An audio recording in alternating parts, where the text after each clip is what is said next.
fighting breaks out in one of the old Soviet republics. Defending the Cuban Revolution, Castro's fight to save his communism. Sunday Report with Peter Mansbridge. Good evening. Triumph and turmoil tonight in what used to be the Soviet Union. Boris Yeltsin is back in Moscow, more powerful than ever after engineering a new Commonwealth of independent states. 11 of 12 republics signed up and effectively wrote off the old Union. Georgia is the only one that stayed out, and tonight there's chaos in Tbilisi, the Georgian capital. Opposition forces are trying again to overthrow President Zviad Gamsakhurdia. 17 people are reported dead in heavy fighting around the government headquarters. More on the Georgia story from the CBC's Anna Maria Tremonti.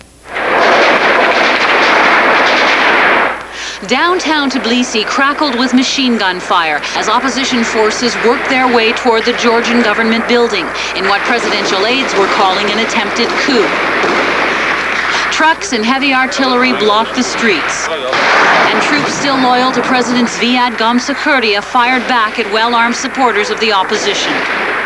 The shooting began at dawn, after a day of demonstrations that saw thousands crowd the main streets.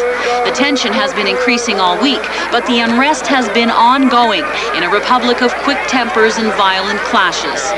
The National Guard joined the opposition last September, part of the growing urban view that Gamsakhurdia had become a dictator.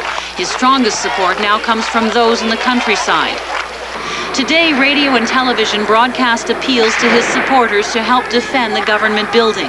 The Georgian news agency reports troops did manage to repel one assault on the government building, but the opposition then returned with reinforcements.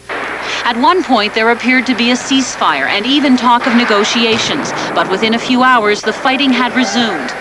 It is not clear where Gamsakhurdia is at this point. The man who was elected just 7 months ago in a landslide victory tonight faces the strongest challenge yet to his government. Anna Maria Tremonti, CBC News, Moscow. Well, there's certainly no immediate threat to the leadership of Boris Yeltsin. He's back in Moscow with a new Commonwealth Accord under his belt. But as Don Murray reports, there's not much applause from Russian conservatives. Boris Yeltsin was a man triumphant on his arrival late last night in Moscow. He said there would no longer be an imperial center issuing dictates, but 11 fully independent states cooperating. In Moscow today, a crowd of several thousand denounced the Alma-Ata Accord. A Russian opposition leader said the accord was a criminal act, and the Republican president should be put on trial.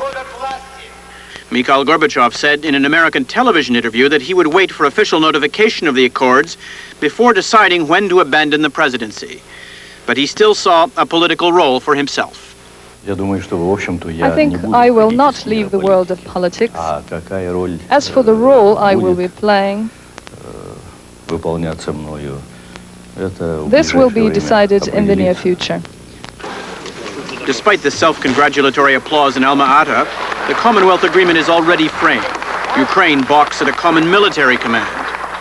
And the Ukrainian parliament is still insisting on a separate monetary system and refusing to recognize all Commonwealth decision-making bodies. A senior Moscow editor says the Commonwealth Accord is merely a method to transform chaotic disintegration of the Union into orderly disintegration. The Commonwealth right now is a kind of desire, not even a desire, a declaration of intentions. But I'm not sure that all those who have signed it are ready to follow this declaration right now. Maybe it will come in the future. The new Commonwealth is born amidst conditions of economic confusion and nationalist assertiveness. And already doubts are being raised about its effectiveness and even about its ability to survive.